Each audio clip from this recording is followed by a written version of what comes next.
for the second half of this evening's post-match press conference. Coach, if you may just please give us a brief summary of the match from your perspective. Good evening.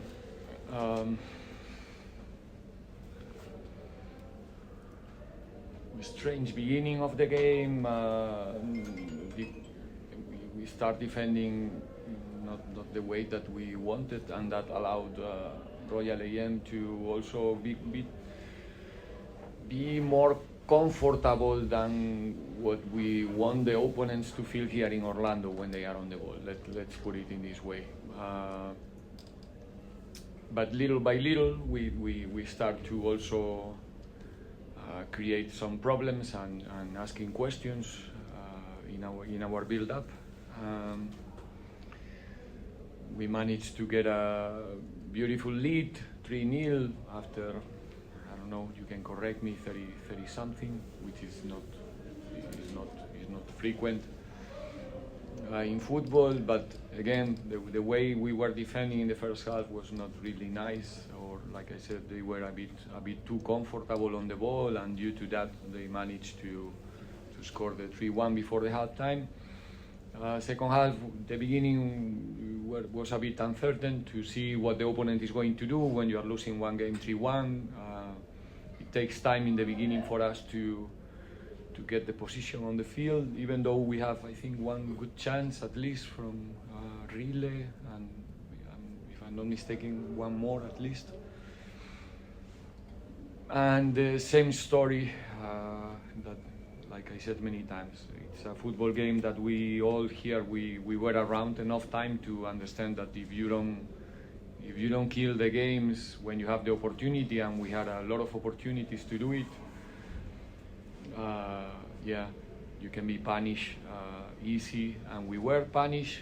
3-2, 2-3 minutes to play, and I think we were all a bit nervous in the end, but finally Shandu managed to score the fourth one, and I think it's a fantastic victory. It's difficult to bounce back. It's very difficult, trust me. It's always complicated to lose the first game of the season, because you have to come back yes or yes, and the boys did it very well today, handling the situation.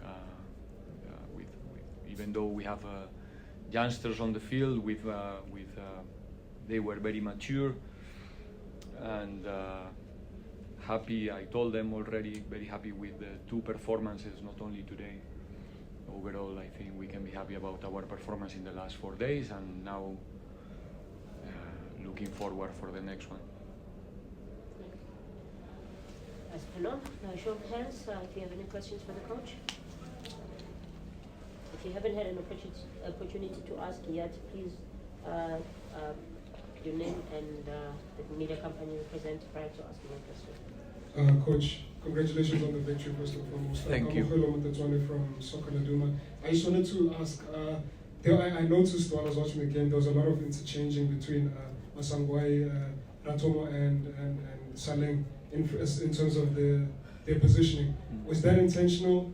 Is that specific instructions from you as far as their changing, but their fluidity, or is that the creative license that you've given them, like, to do their own thing when they're attacking? You mean interactions, changing positions? Yes. Yeah. They are similar somehow. So in those positions, the way we play, we try to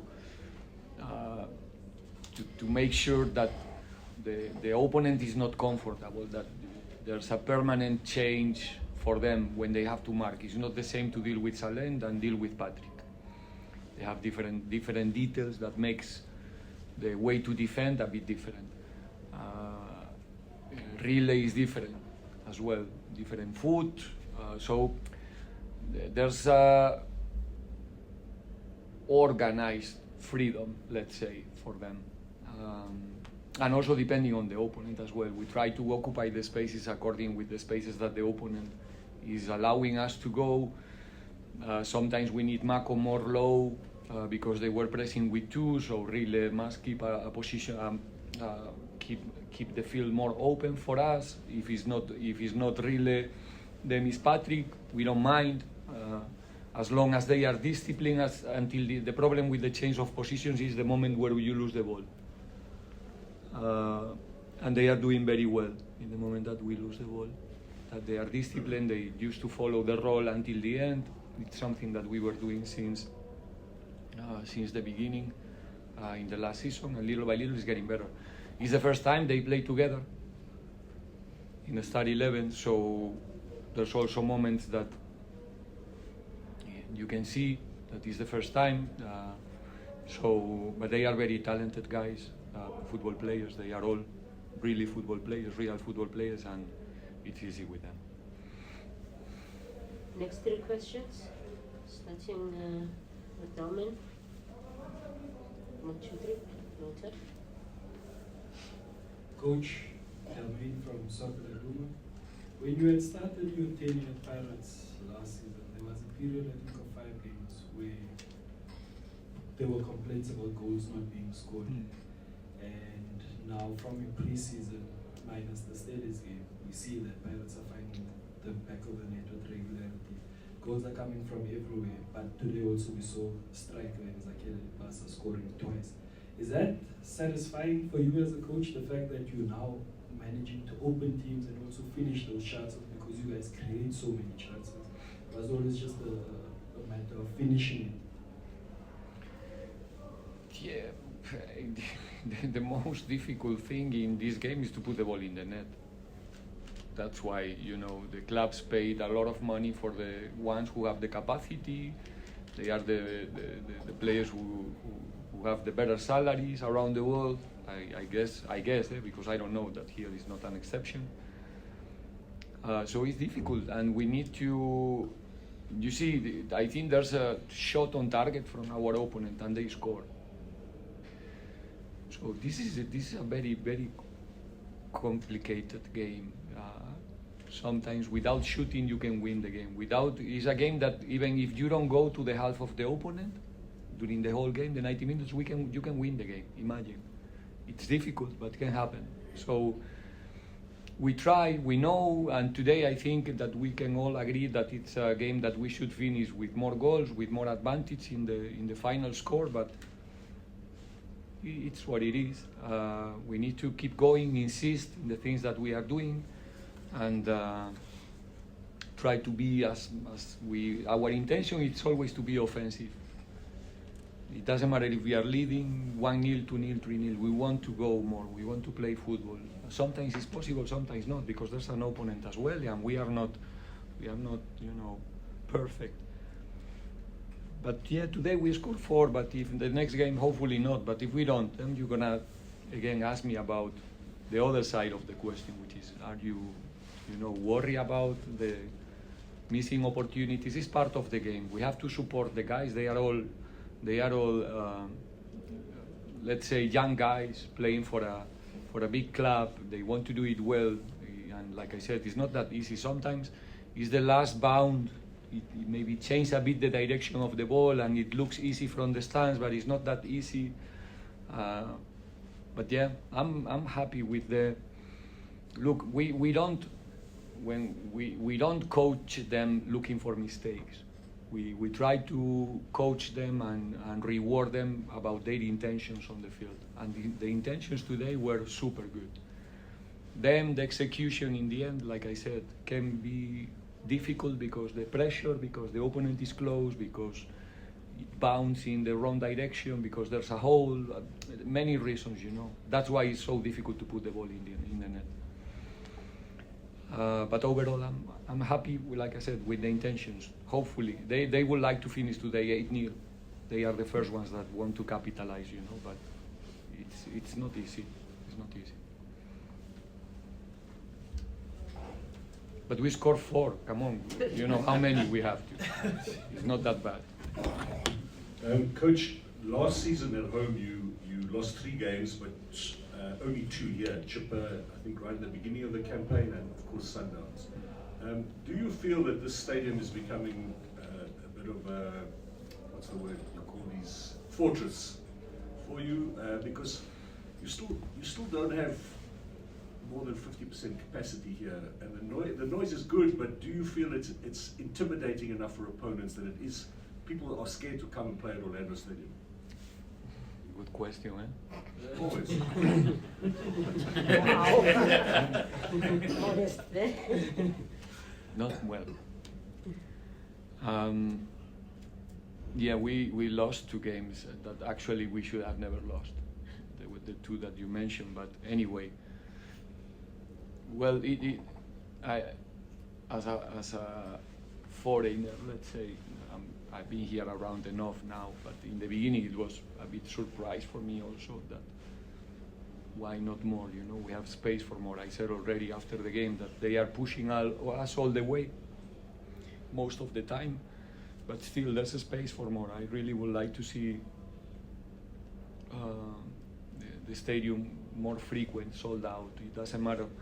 If we want to continue growing together, it's important that we feel that support. For me, it's fine, you know, because I'm concentrating my own stuff, but for the players, it's very, very important. It's very, very important. It's crucial that we feel that we play home. So hopefully, I think little by little, we are getting more numbers. I think if we compare today with our first game against Swallows 1 year ago, I think today it was better. Tomorrow is a holiday as well, it helps. But yeah, hopefully, but it's about us also to try to offer good games as good as possible and invite the people to come and enjoy the game with us. This is important for our fans. It's not a discussion that we have a lot of fans everywhere, and like I said, but still we have space for more in the stadium, and thank you to the ones who are regularly coming, because I can almost see that they are always the same. But yeah, it's very important for us to feel that for our fans every game is important, you know. It doesn't matter who is the opponent. It's Pirates playing, so that's a good reason to come to the stadium and fulfill the stadium.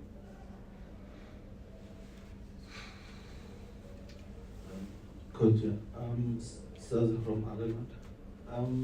You spoke about your defense being a bit too comfortable, and considering that goal late in the first half and late in the game. No, my defense. No, I said the way we defend. Yeah.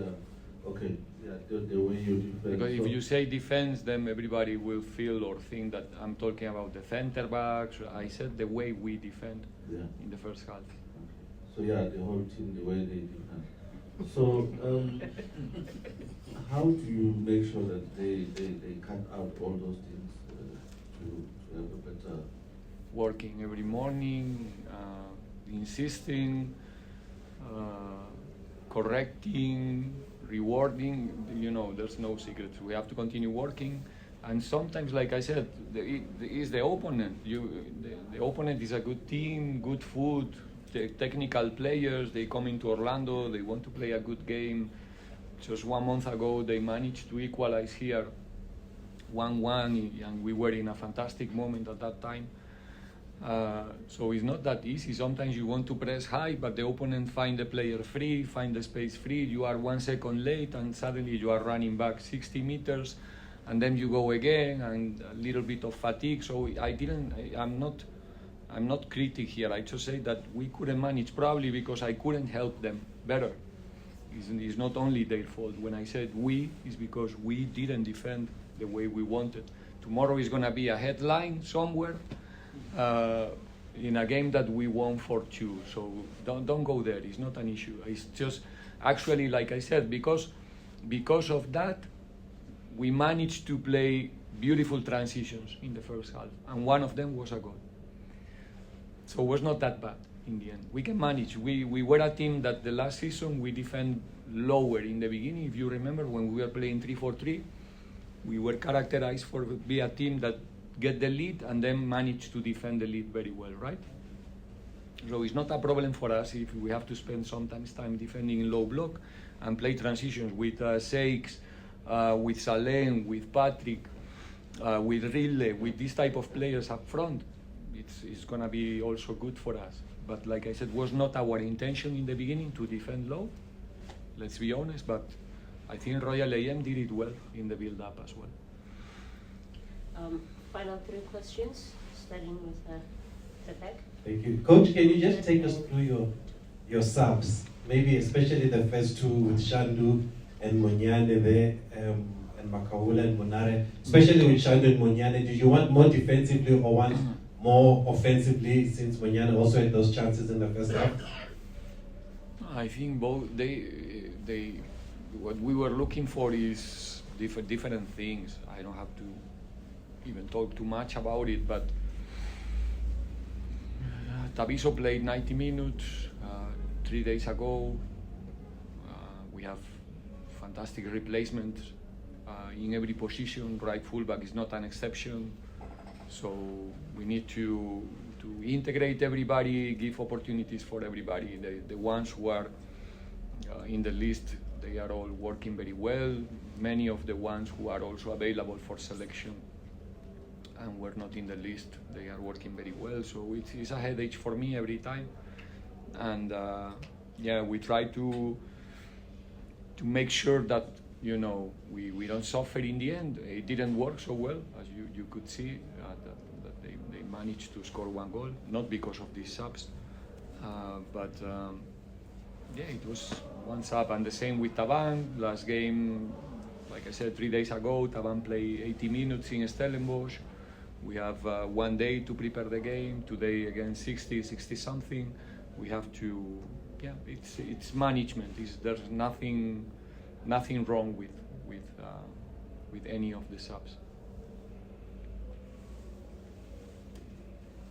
Coach, Enes from Kickoff. I just wanted to find out how far Kapinga and then also Kimaviti in terms of getting a chance to play.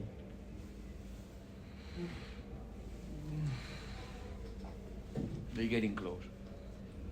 They are getting very close.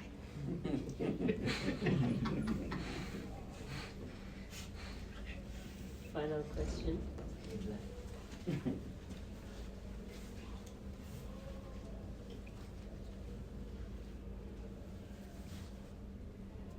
Coach, you obviously have a deep history with youth development from where you've come from.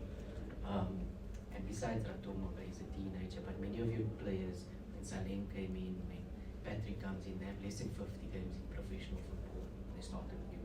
Has it been challenging to develop them tactically?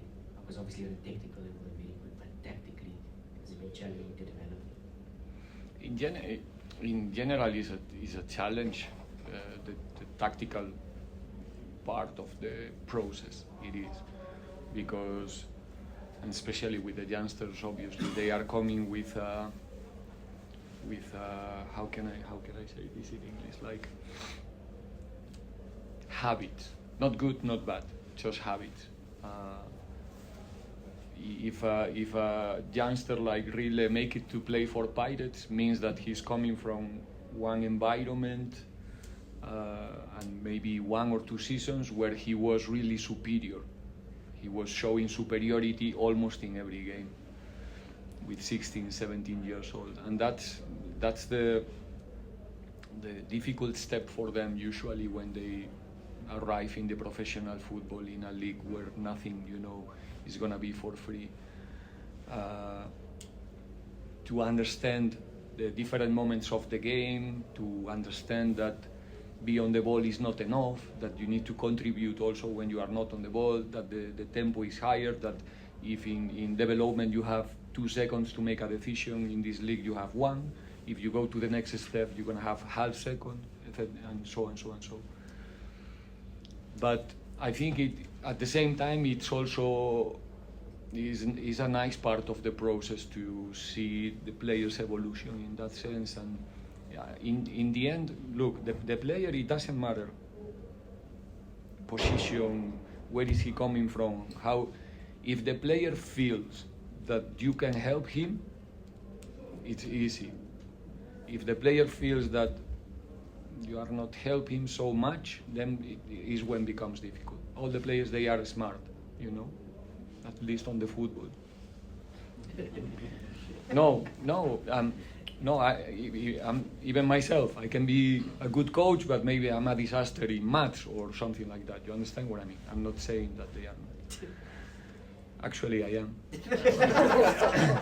But I'm trying to say that what the player wants from the coach is that you can help them to be better players. You can help them to win. That's the key of the relation. So if they feel that I can help them, it's easy. If somebody feels that it's not, then it's going to be difficult. It doesn't matter if it's 16, 25, or 30. But it's nice to work with them because they have the quality. So whatever you ask them to do, they can execute it. And that's amazing. On that amazing note, we've reached the conclusion of our press conference today. Thank you, Coach. Thank you.